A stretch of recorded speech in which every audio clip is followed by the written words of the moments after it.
Part 2. The laws of communities. Laws are rules for people and communities. For instance, in every country and culture of the world, there are laws against serious offenses, murder, robbery, violence against people, and the like. These laws make sense. They are necessary for safety and health, for community order, and for good human relationships in communities. They are probably similar all over the world. On the other hand, many laws and rules differ from country to country, from area to area, or even from one community to another. Some common illustrations of this variety are laws about driving, drinking alcohol, eating, smoking, shopping, money, people's rights, and many others. For instance, a legal action in Lima, Peru may be against the law in Seoul, Korea, and an illegal activity in an Asian community may be perfectly legal in a European city. On the other hand, laws may be the same in various countries, but vary in different cities or states of the same nation. Every country has traffic rules and signs, but are they the same? In most countries, there are street and road signs with information about location, directions, dangers, cautions, and rules of the road. These signs tell drivers and pedestrians, walkers, what to do and what not to do, including speed and parking limits, places to stop, when to make turns, and other procedures. However, specific local traffic laws and practices usually differ around the world. For instance, in Japan, Indonesia, South Africa, the United Kingdom, and other countries, steering wheels are on the right side of vehicles, and cars and trucks drive on the left side of the road. In other countries, such as the United States, Saudi Arabia, Taiwan, Italy, and Mexico, steering wheels are on the left side of vehicles, and cars and trucks drive on the right side of the road. An illustration of a local traffic law is the regulations for pedestrian and school crossings in some Mexican cities. Drivers rarely respect the rules, so for safety, people cross streets only at stoplights, on roads with little traffic, or on pedestrian-only bridges across wide avenues. What about regulations and customs in other areas of people's lives? Some communities have a lot of rules about legal and illegal individual activities, even drinking and smoking. For instance, in most places in the United States, no one under 21 can buy or drink alcohol legally, even beer or wine. In some communities, it's illegal to drink a can of beer on a public street. It's also against the law to have an open alcohol container in a car. Similarly, smoking is no longer legal in public places, such as workplaces, restaurants, airports, and on airline flights within the United States. In Japan and other countries, there is a legal age for smoking. In some Muslim countries, all smoking is against religious law. On the other hand, many people around the world drink and smoke, including more and more teenagers and young people. Customs and habits do not always go along with health or safety regulations or laws. In the beginning, most local laws have a clear purpose or reason. Even so, after many years, these same regulations can seem very strange or unusual. Here are some examples of old rules about personal relationships. In the backcountry of New Zealand, a man with many sisters can have the same number of wives. How is this custom legal? The man can give one sister to each of his wives' families. In some Indian communities, it is illegal for a young man and woman, married or not, to hold hands in a bus or train station. If they do, they have to pay an expensive fine. The law in some Chinese towns doesn't allow a man to give a woman a chicken leg during a meal. He can give her other chicken parts, but not a leg.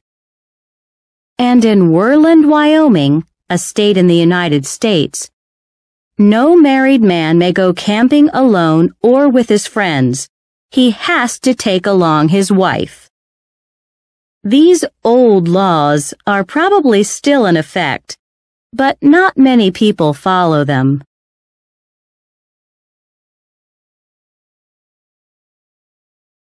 Lesson 5, Home and Family.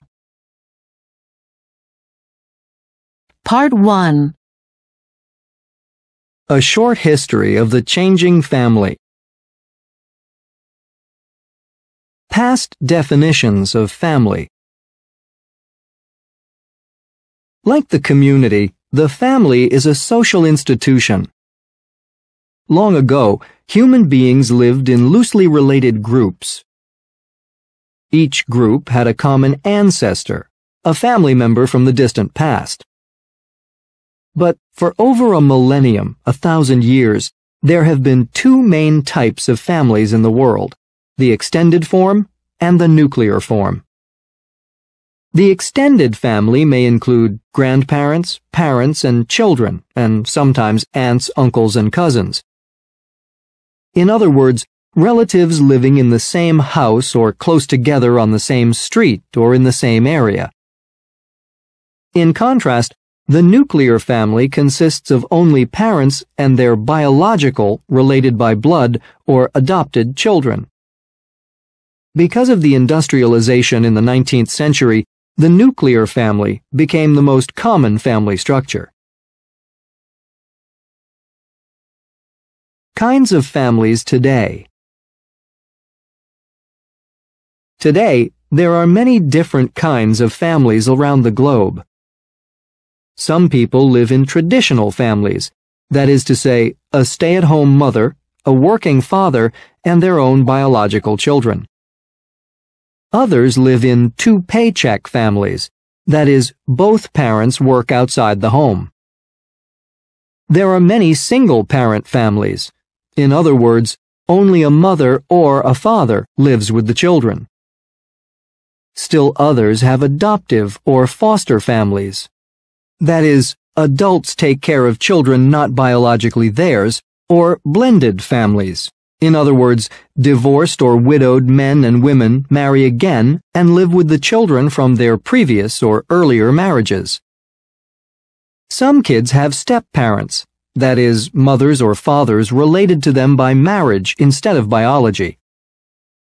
In other families, some youngsters under the age of 18 have to take care of kids, either their own or their younger siblings, brothers and sisters. In different countries around the world, there are also same-sex partnerships, with or without children, childless marriages, unmarried live-in relationships, communal living groups, and so on. The early 20th century. What caused the structure of the family to change? Here is an example from the Western world. In the early 1900s in the United States, the divorce rate, that is, the percent of legal endings compared to the number of marriages, began to rise, and the birth rate, that is, the number of births per 100 or 1,000 people, began to decline. In other words, couples stayed married for fewer years, and they had fewer children. Women often chose to get an education and take jobs outside the home. Decades, 10-year periods, later, the same things began to occur in other industrialized countries, and then developing countries of the world as well. The 1930s and 1940s. The decades of the 1930s and 1940s were difficult years in both industrialized and developing countries. Many families faced serious financial problems because the heads of households lost their jobs. During World War II, 1939 to 1945, millions of women had to take care of their homes and their children alone. Because so many men were at war, thousands of these war widows, that is to say, women whose husbands were away at war, had to go to work outside the home. Most women worked long hours at hard jobs. There weren't many perfect families. They had problems. After World War II. During the next decade, the situation changed in many places. There were fewer divorces, and people married at a younger age and had more children than in the previous generation. Men made enough money to support the family, so a mother seldom worked outside the home when her children were small. Children began living at home longer, that is, until an older age, usually after high school or even college. The traditional family was returning in the United States, it seemed, as in many other countries. The end of the 20th century. In the years between 1960 or so and the end of the 20th century, however, there were many new changes in the structure of the family around the globe. From the 1960s to the 1990s, the divorce rate in the Western world greatly increased, and the birth rate fell by half. The number of single-parent families rose, and the number of couples living together without marriage went up even more. At the end of the 20th and beginning of the 21st centuries, young adults of some economic classes started staying with their parents longer, marrying later, and having kids at an older age, if at all. The family of the future. Many people today would like the traditional two-parent family back. That is to say, they want a man and a woman to marry for life. They also think the man should support the family and the woman should stay home with the children. However, few families now fall into this category. In fact, if more women decide to have children on their own, the single-parent household may become more typical than the traditional family in many countries. Also, unmarried couples may decide to have more children, or they might take in foster children or adopt. And because people are staying single and living longer, often as widows, there may be more one-person households in the future. On the other hand, some people believe similar events happen again and again in history. If this is true, people may go back to the traditional extended or nuclear family of the past. Others think the only certainty in history is change. In other words, the structure of the future family could begin to change faster and faster, and in more and more ways.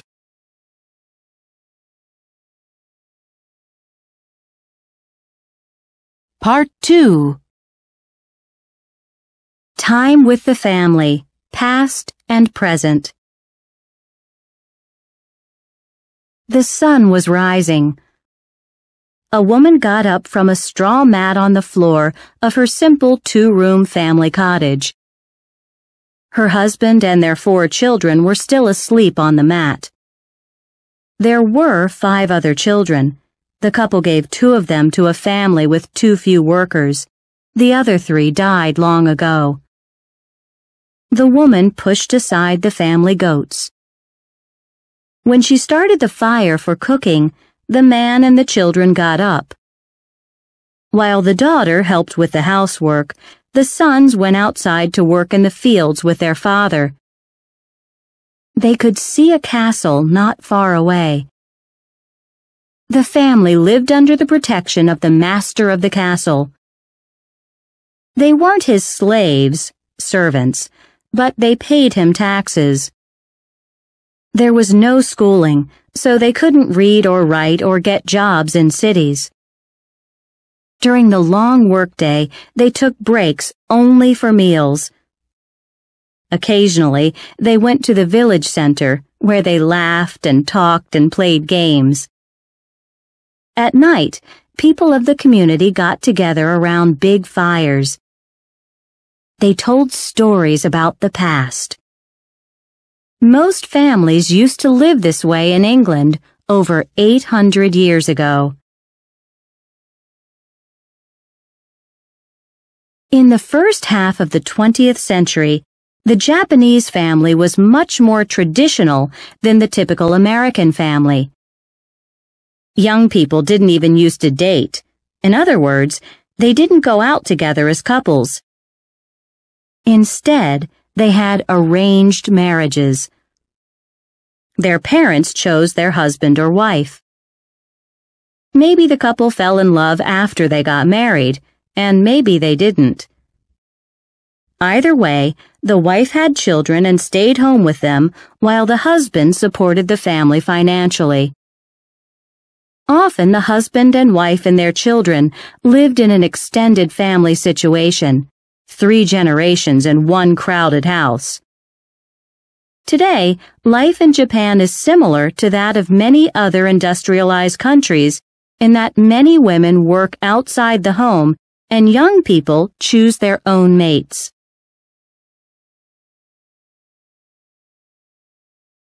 In the past, and in part today, much of Saudi culture has been different from Western culture.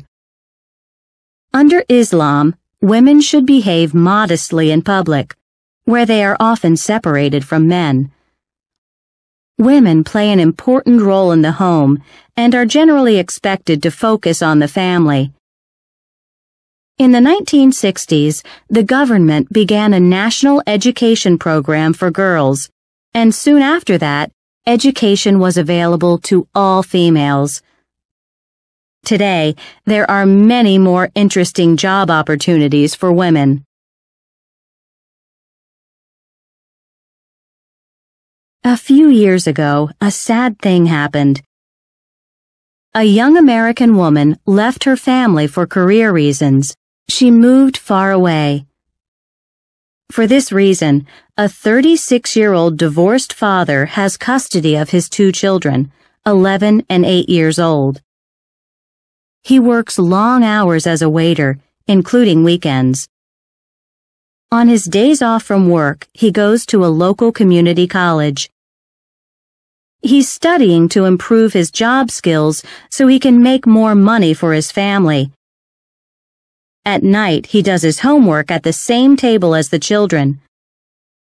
But who takes care of the kids in the evenings when their father is working or going to school?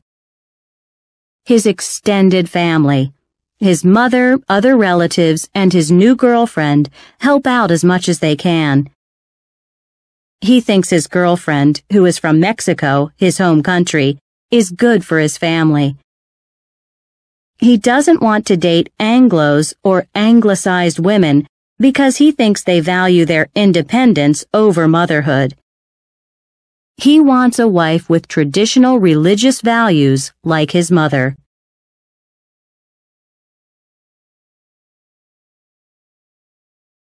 Lesson 6, World Cultures. Part 1. Cross-cultural conversation. You want to talk about culture? Alan began the conversation in a proud voice. The United States is only a few hundred years old. Americans don't really have any culture. I mean, Americans are interesting, but they have zero culture. He made the sign for nothing with his hand. I agree with you, said Werner. He was pointing at Alan with his finger. Old Europe of the last 1,000 years. Now that's where the great culture was. The age of architecture, the magnificent historical cathedrals and castles are beautiful. It's essential to see the works of world-famous painters and sculptors from previous centuries in our excellent museums. And everyone should experience our classical literature and music in the best theaters and concert halls.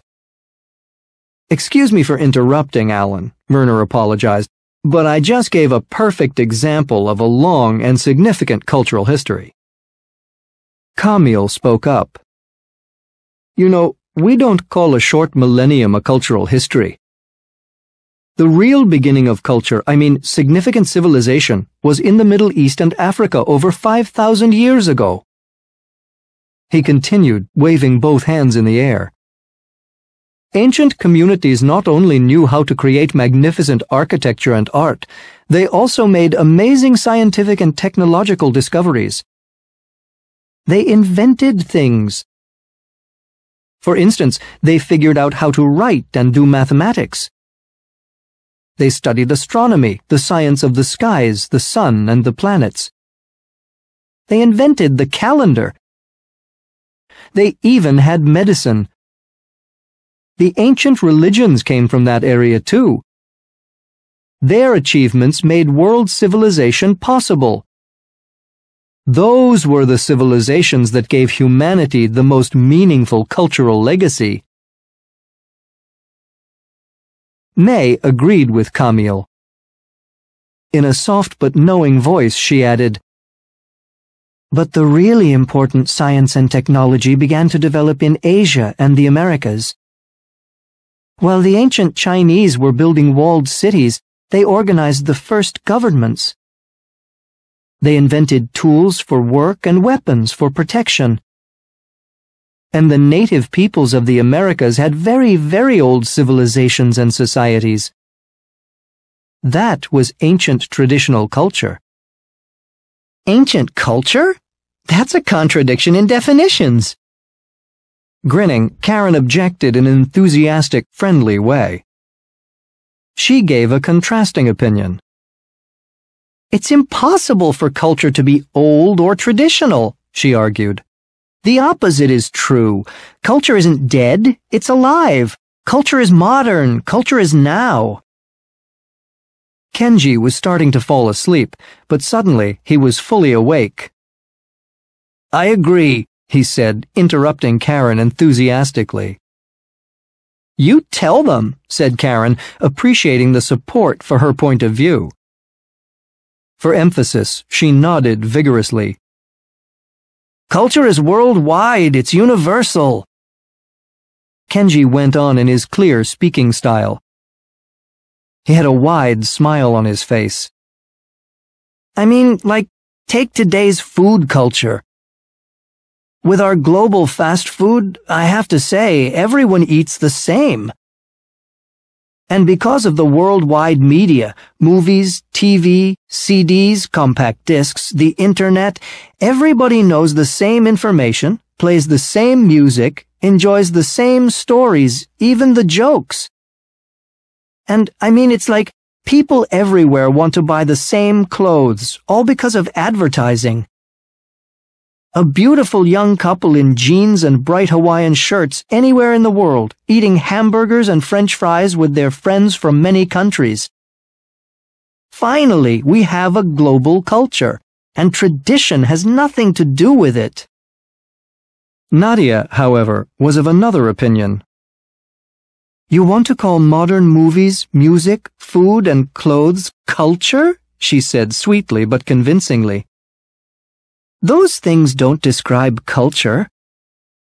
Culture isn't about the sameness of people in communities around the world. It's about their differences. It's important for people to greet one another in various ways, and they need to use different titles and follow a variety of social rules in their relationships. Some societies are formal while others are informal or casual. Some groups are friendly and others aren't. And another example is the diverse use of language. Is it direct or indirect? How do communication styles include motions, gestures, facial expressions, and other body language? and customs are so interesting. They're what people of different national groups do in their everyday lives and on special occasions like holidays or celebrations. Culture means cultural diversity. What makes life amusing? It's the variety of cultures around the world, its contradictions and opposites. Yeah, maybe so, contributed Alan as politely as possible. On the other hand, he started to say, that does make some sense, interrupted Werner, beginning to smile, as long as you don't forget the arts, architecture, painting, literature, music. And if you also include ancient civilizations and traditions, added Camille with a pleasant expression on his face. He didn't like to contradict Nadia or any of his female friends. Well, we can certainly have opposing viewpoints, concluded Karen, and yet we still enjoy exchanging ideas. Everyone was smiling, and they wanted to talk a lot more.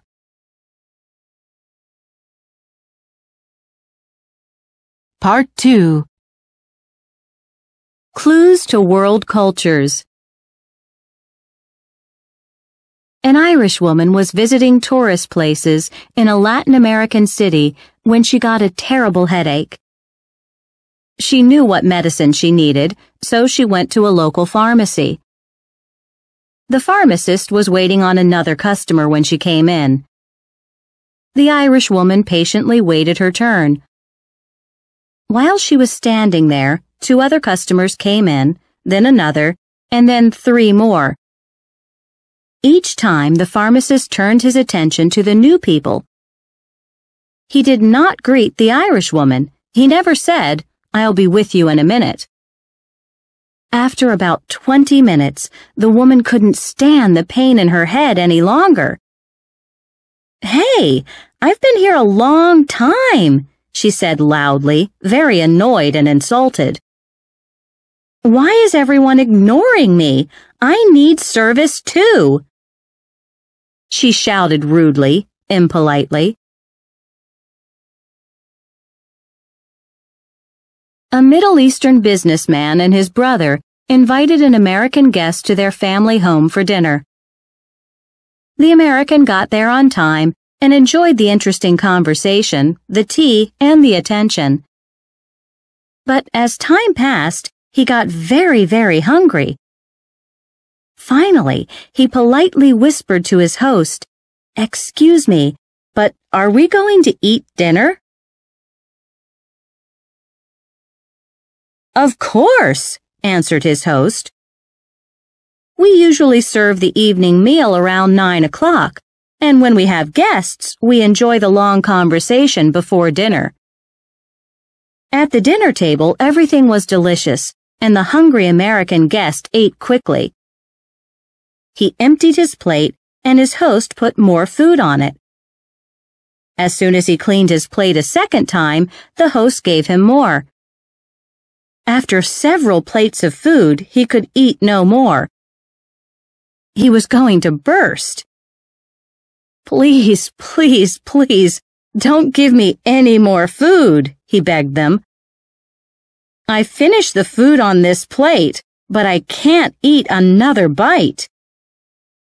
Even then, his host insisted. The guest accepted a little more and ate it with difficulty.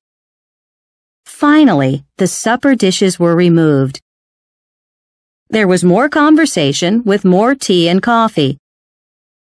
At about midnight, the server brought a pitcher of ice water. The tired American knew it was okay to thank his hosts and leave.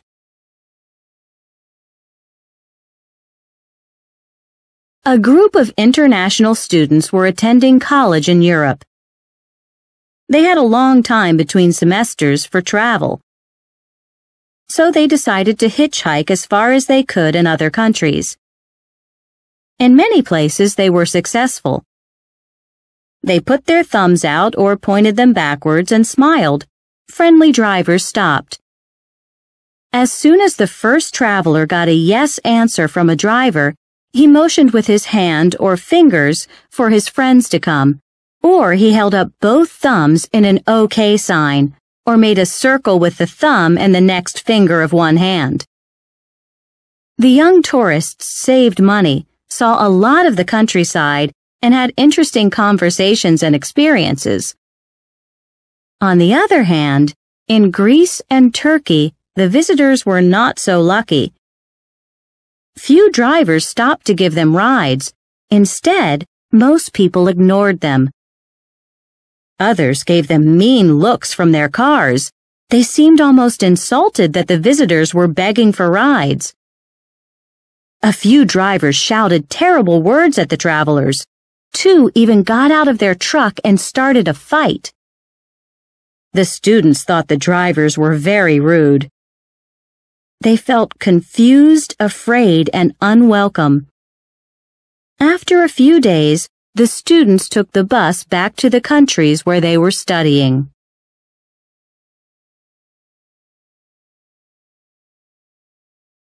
Lesson 7, Live a Long Life. Part 1. The secrets of a very long life. Introduction. There are several places in the world that are famous for people who live a very long time.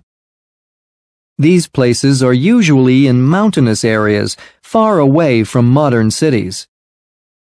Even so, doctors, scientists, and public health experts often travel to these regions to solve the mystery of a long, healthy life. In this way, the experts hope to bring to the modern world the secrets of longevity. Hunza, in the Himalayan mountains. Hunza is at a very high altitude in the Himalayan mountains of Asia. There, many people over 100 years of age are still in good physical health. Additionally, men of 90 are new fathers, and women of 50 still have babies. What are the reasons for this good health? Scientists believe that the people of Hunza have these 3 main advantages or benefits. 1. A healthful, unpolluted environment with clean air and water. 2. A simple diet high in vitamins, fiber, and nutrition, but low in fat, cholesterol, sugar, and unnatural chemicals. And 3. Physical work and other activities, usually in the fields or with animals. The Russian Caucasians and Vilcabamba. People in the Caucasus Mountains in Russia are also famous for their longevity. Official birth records were not available, but the community says a woman called Surba lived until age 160.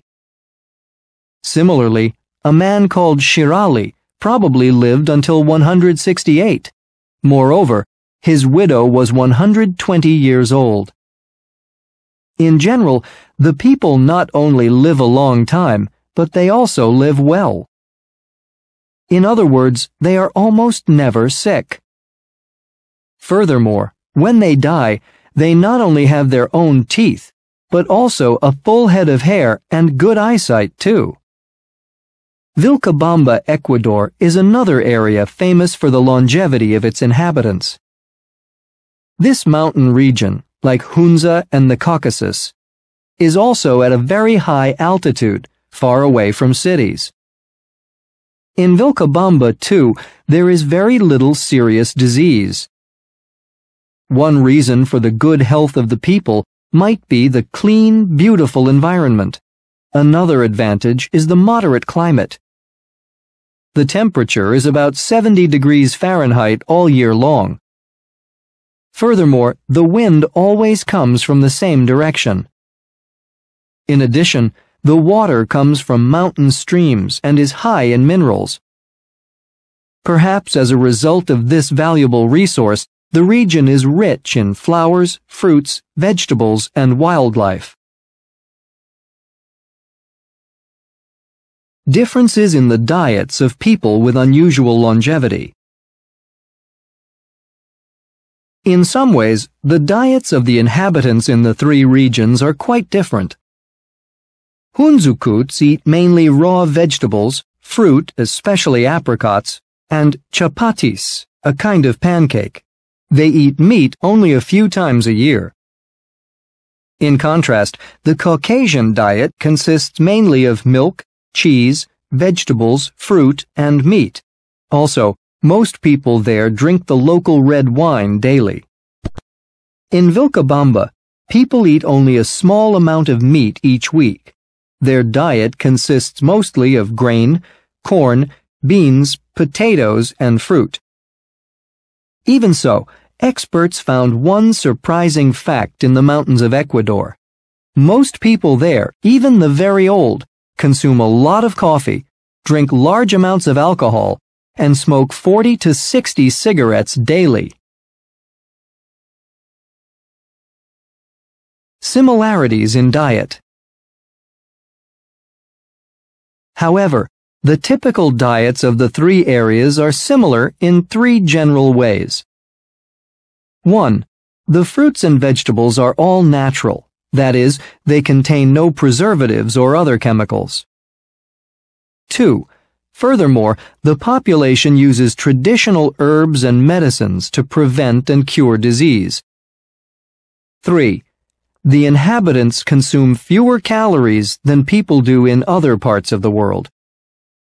A typical North American eats and drinks an average of 3,300 calories every day, while a typical inhabitant of these mountainous areas takes in between 1,700 and 2,000 calories. Other possible reasons for healthy longevity. Inhabitants in the three regions have more in common than their mountain environment, their distance from modern cities, and their low-calorie natural diets.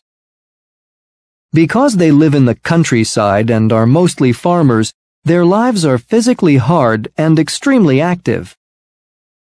Therefore, they do not need to try to exercise. In addition, the population does not seem to have the stress of fast city work and recreation. As a result, people's lives are relatively free from worry, and therefore illness or other health problems.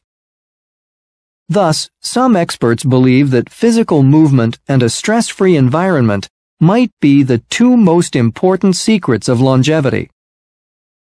An additional health advantage of life in these long-lived communities may be the extended family structure. The group takes care of its members from birth to death. The validity of longevity claims. Nevertheless, some doctors theorize that members of especially long-lived populations have only one thing in common. They don't have valid official government birth records. These health scientists think there is a natural limit to the length of human life. In their theories, it is impossible to reach an age of more than 110 years or so.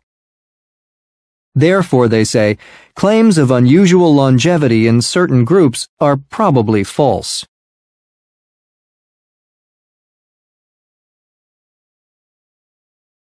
Lesson 8, The Media and Entertainment. Part 1. How the visual media affect people.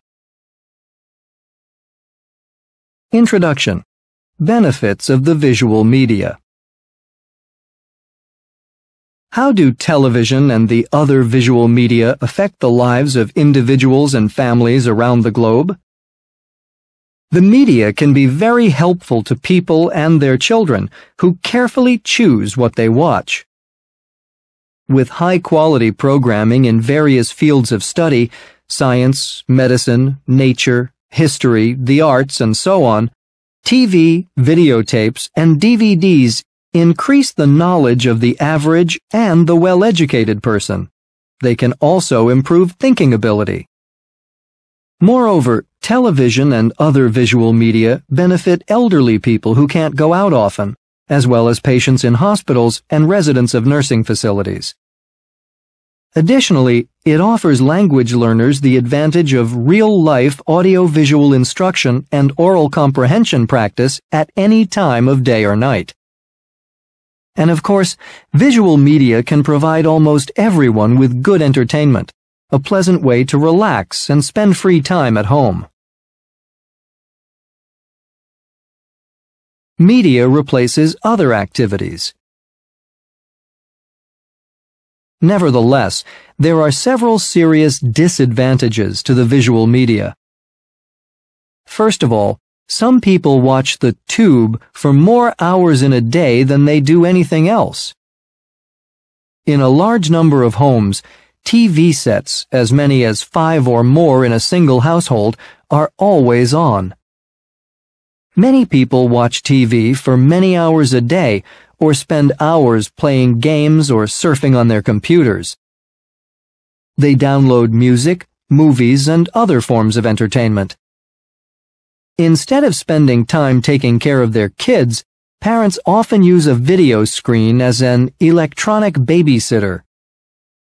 As a result, television and video can easily replace family communication as well as physical activity and other interests. The effects of TV on the mind.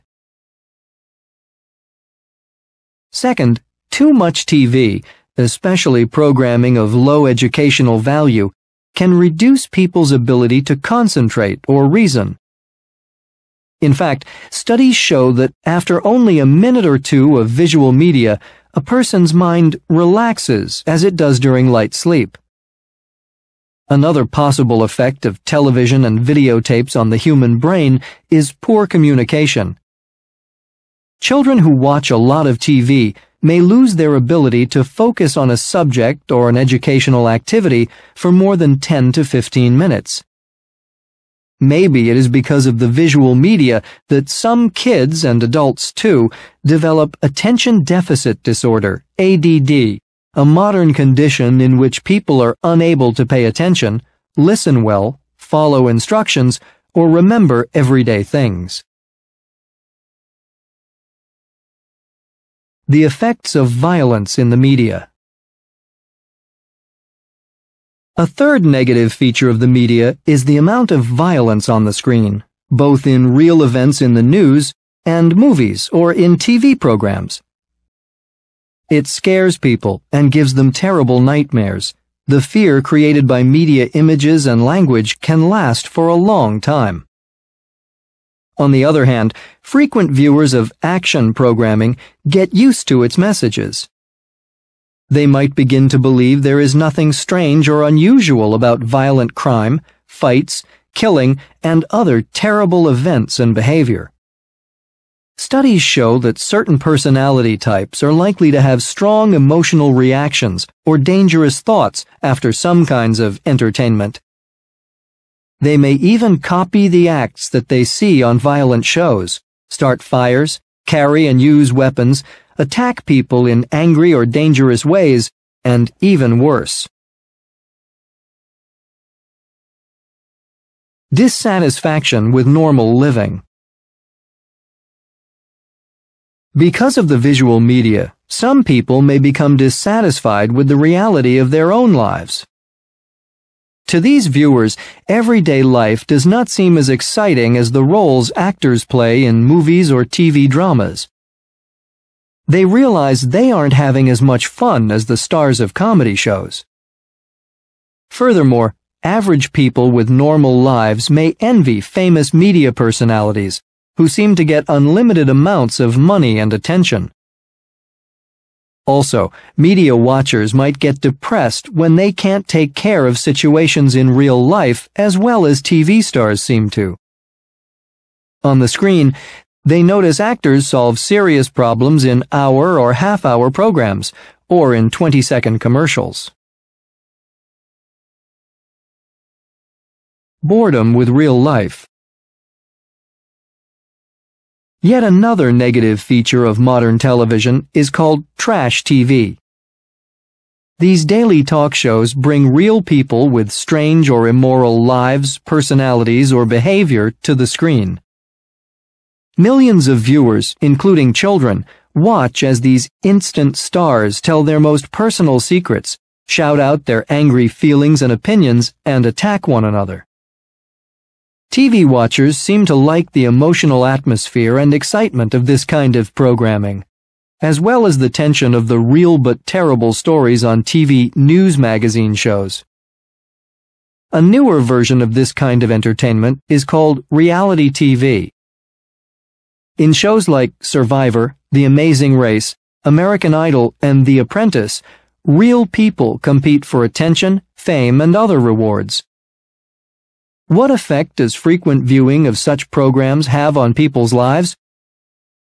It makes television more real than reality, and normal living begins to seem boring.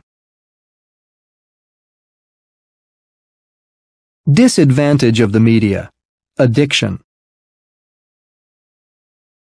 Finally, the most negative effect of all of these kinds of visual media might be addiction. People often feel a strange and powerful need to watch TV, download visual material, or play a DVD even when they don't enjoy it or have the free time for entertainment. Addiction to a TV or computer screen is similar to drug or alcohol dependence. Addicts almost never believe they are addicted. Even so, truthful media addicts have to answer yes to many of these questions. Do you immediately turn on the TV set or computer when you arrive home from school or work?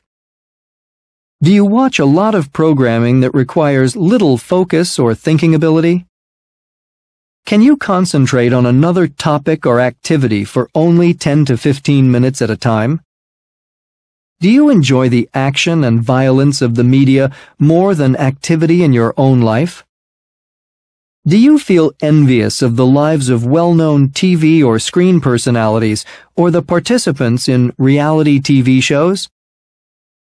Do you feel closer to the people on TV than to your own family members and friends? For you, is TV or video the easiest and therefore the best form of relaxation or fun?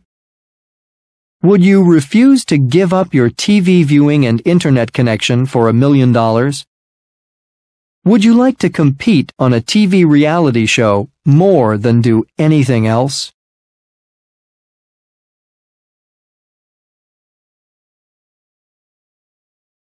Part 2. Media Stories. Story Plot A.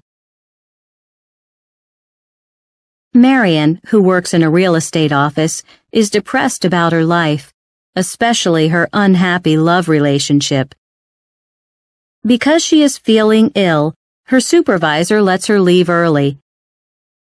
He gives her $40,000 in cash from a house sale to put in the bank on her way home. However, temptation gets the best of the moody young woman. With the cash in an envelope, she packs her bags and drives out of town. On a dark, lonely road, a severe thunderstorm forces her to stop at the run-down Bates Motel.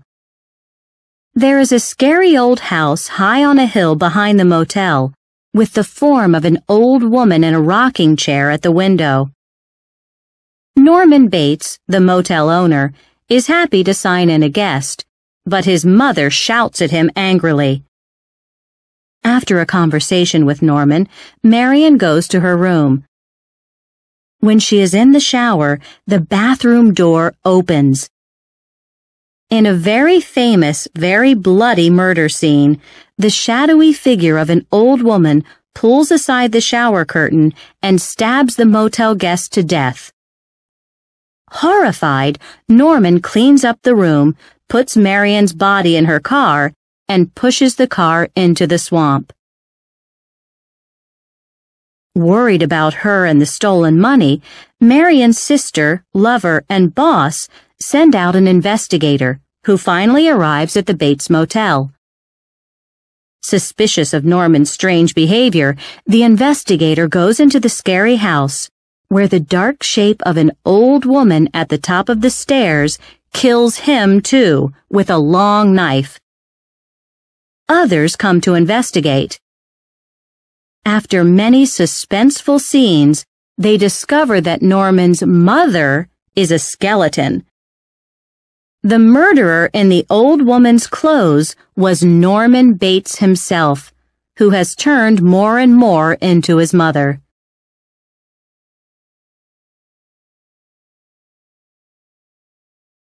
Story Plot B. After a hurricane sinks their ship off the coast of Africa, a British couple finds their way to land with their baby son. However, the parents are killed by a wild animal. A gorilla, the largest of the human-like monkeys, finds the baby, brings him home to her mate, and raises the helpless human in the jungle. As a result, he grows to adulthood in the natural ape community. Nevertheless, the young man's peaceful life in the jungle soon changes. To study African wildlife in its natural environment, Professor Porter arrives with his daughter Jane and a hunter named Clayton. When the explorers meet the jungle man, at first they think he is the missing link, a being halfway between an animal and a human being. Therefore, they are surprised to discover that he is as human as they are. When he begins to feel strange, unfamiliar emotions towards Jane, the man that grew up in the jungle becomes very confused. He wants to be with his own kind, but doesn't want to leave the gorilla family that raised him, especially since Clayton sees the apes not as friends, but as animals to hunt and kill. When Jane has to leave with her father, the ape man is very sad and upset. Even so, he saves the white people when they are captured, and Jane stays with him in the jungle.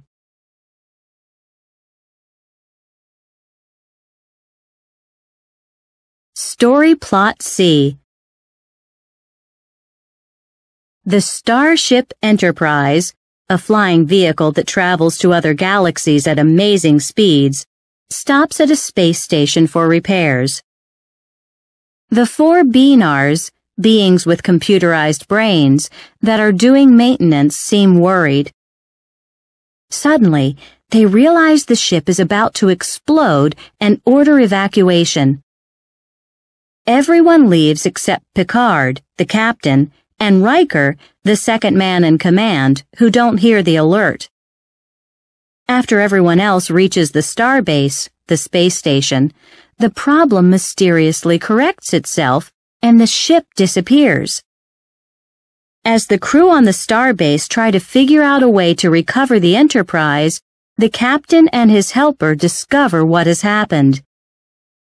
They instantly transport themselves to the bridge, where they find the Beanars unconscious, dying, and asking for help.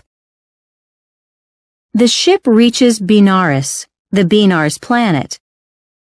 Because of an exploded star that destroyed the planet's center computer, Benares is dead too. The Beanars needed the Enterprise to store the data from the planet during the shutdown time. Picard and Riker managed to get into the Benares file and restart the computer. The Beanars come back to life. Undamaged, the ship returns to the starbase.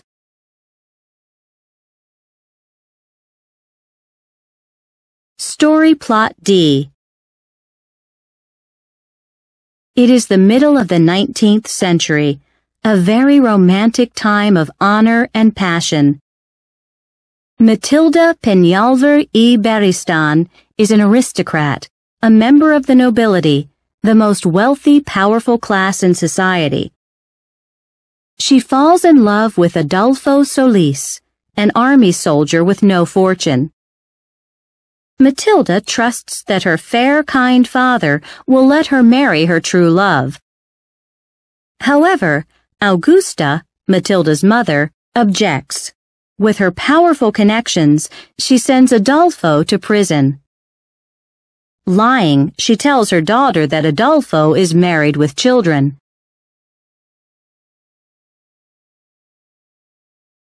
Because their family is facing bankruptcy, Augusta wants Manuel Fuentes Guerra, an honorable and handsome young man who has just inherited a vast fortune, to be her son-in-law. Confused and desperate, Matilda marries Manuel. Soon, Adolfo escapes from jail. After a frantic and tense search, he finds Matilda. Posing as the new ranch administrator, he recognizes her husband as an honest, fair, and decent man. At that point, Manuel and Matilda discover Augusta's deceit in their marriage. But in the meantime, Matilda's feelings for Adolfo are beginning to disappear. She is starting to fall in love with Manuel. Heartbroken, Adolfo accepts reality and leaves the ranch. Matilda announces she is pregnant. However, to be continued.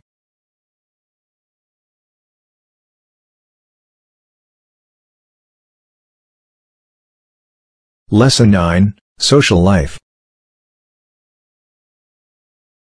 Part 1.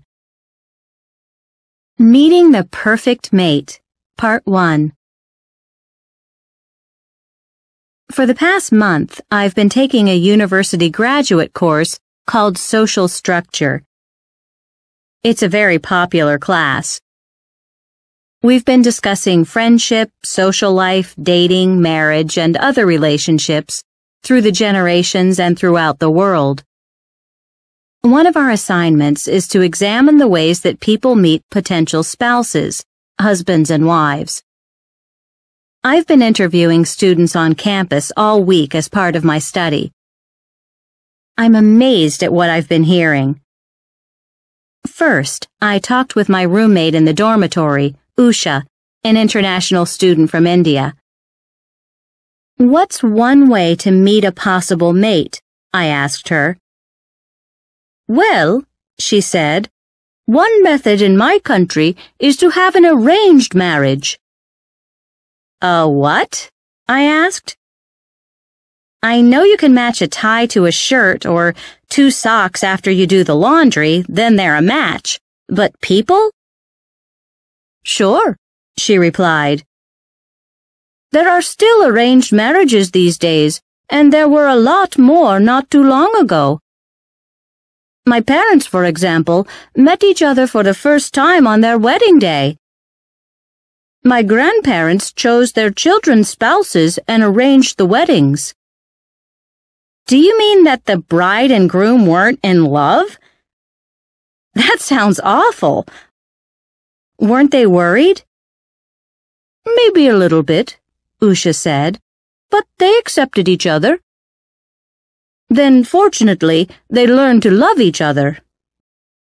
They've had a good, successful marriage for the past 30 years. This happens in a lot of arranged marriages. You know, even today some Orthodox, very religious young people, Jewish and Muslim and Christian, marry this way. I shook my head. Amazing, I said. The next person that I interviewed was Bill, a guy in my business management class.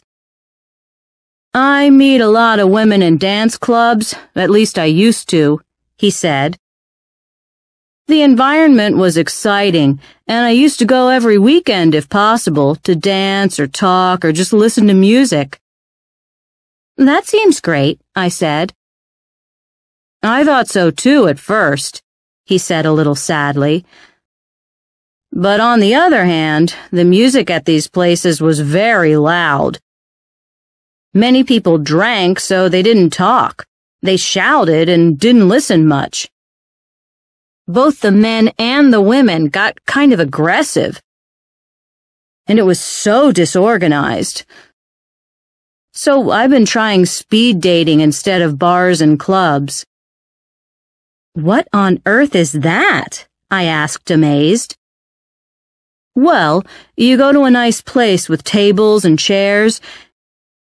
You get to meet a new person every 6 minutes. Then you list the people you want to see again." "Does it work?"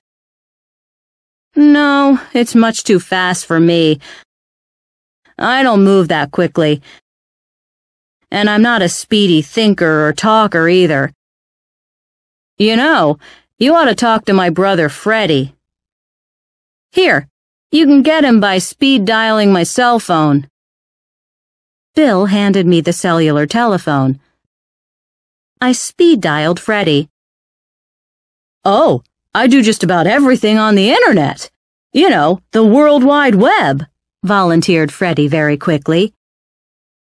"You meet potential dates and girlfriends and mates on the web on your computer?" I asked, not really so amazed anymore. "Yeah, there are plenty of people to communicate with in cyberspace," Freddie began enthusiastically.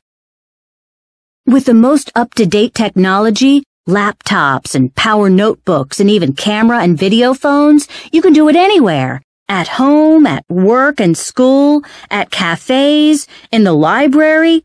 You can go into chat rooms and talk by typing." Slowing down, Freddie paused to think.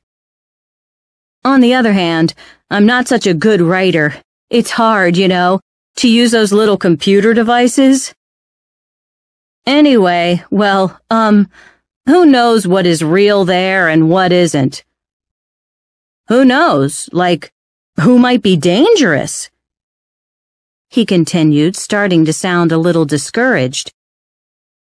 It seemed he was talking more to himself than to me. I thanked him and we said goodbye so I could continue my search for the perfect way to find the perfect mate. "The internet? Never," said Julie, a student who works part-time in the campus bookstore. "I prefer to make new friends at places where people have the same interests. I met my boyfriend at the health club, for example. And it seems that the healthy atmosphere of the gym is continuing into the relationship that I have with him. We work out together, hang out at the pool and hot tubs, go to the health food juice bar, and so on. There are so many active, attractive people there. Maybe you should try it." "That sounds wonderful," I said. "Yes," Julie said. "I guess so, but to be honest, there's one problem with this arrangement." "What?" I asked. "The truth is that I really hate to exercise, so I don't want to go to the gym anymore.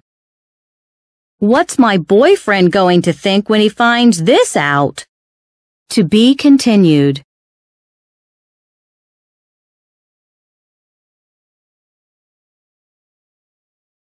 Part 2.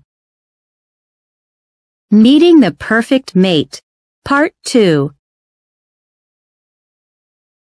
What is the best way to meet the perfect husband or wife?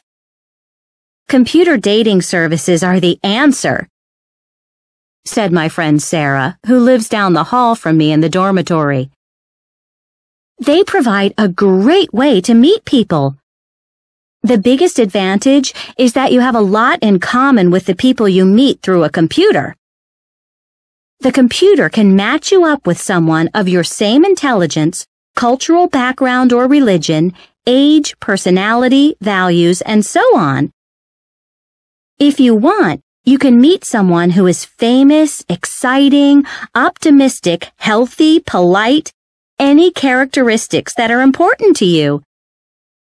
You can match your preferences in lifestyle, food, nature, sports, movies, and everything else. And you can ask for a professor, a scientist, a computer specialist, an artist, or Have you had many successful dates so far? I asked.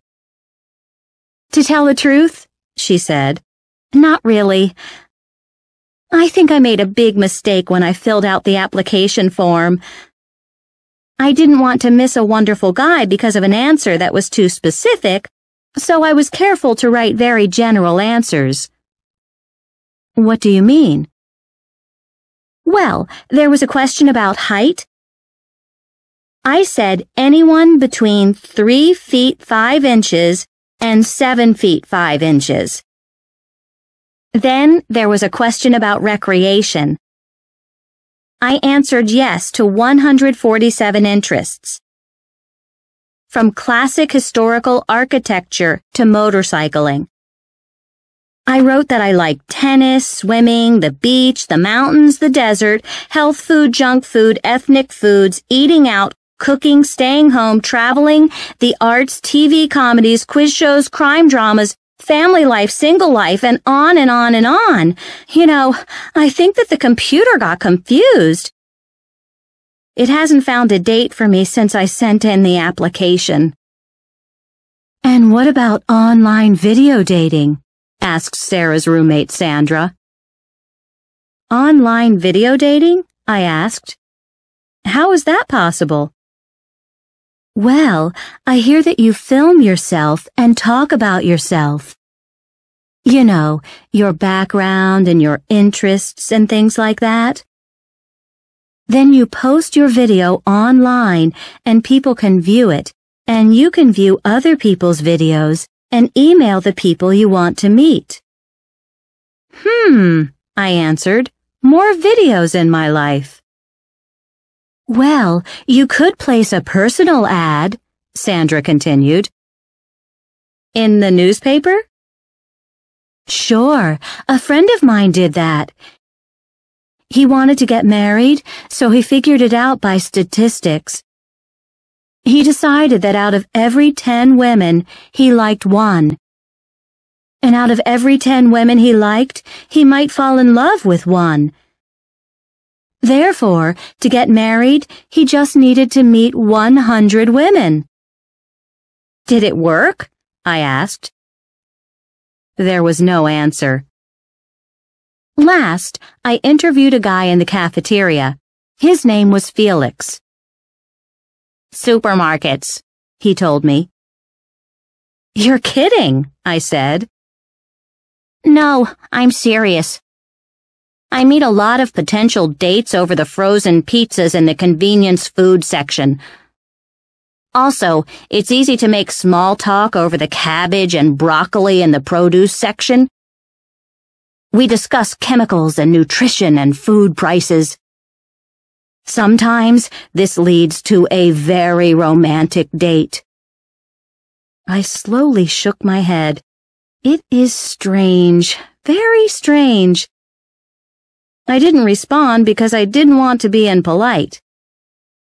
That evening, I talked with my roommate Usha. You know, I said, I think maybe your parents and grandparents had a pretty good idea. An arranged marriage is beginning to seem more and more attractive to me.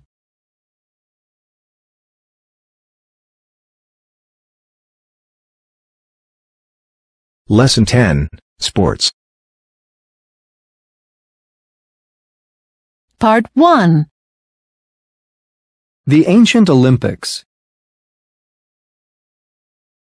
In a world troubled by political conflict, the Olympic Games have symbolized peace and unity throughout their history. In the ancient Greek Olympics, youthful athletes honored the gods with demonstrations of their speed and coordination. Based on the highest ideals, the Olympic Games were offered in the spirit of peace, for the love of sport and honest, fair competition. Although the Olympics have changed over time, you might be surprised to learn that, according to historians, there are many similarities between the original Olympic Games and the modern ones. Here are 2 articles to compare the Olympic competitions of past millennia with the widely celebrated Olympic Games of the 21st century. The Olympic events, Athens, Greece, the 4th century AD. As the greatest of our national festivals comes to a close again, here are some of its highlights and history. Since 776 BC, our Summer Olympic Games have been held every 4 years at the sanctuary of our ruler Zeus on Mount Olympus. As usual, this year's games began with the promise of fairness by athletes and judges to Zeus. There was a ceremony before the statue and altar of the great god. There were contests for young boys. Participants and spectators met with old friends. There were speeches, poetry, tours, feasts, parades, and singing. Next came the competitive sports events, the pentathlon, 5 track and field events including the discus throw, javelin throw, the long jump, running, and wrestling, boxing, the 4-horse chariot race, horse racing, and an extreme combination of wrestling and boxing. Under a full moon, there were sacrifices to the king of the gods.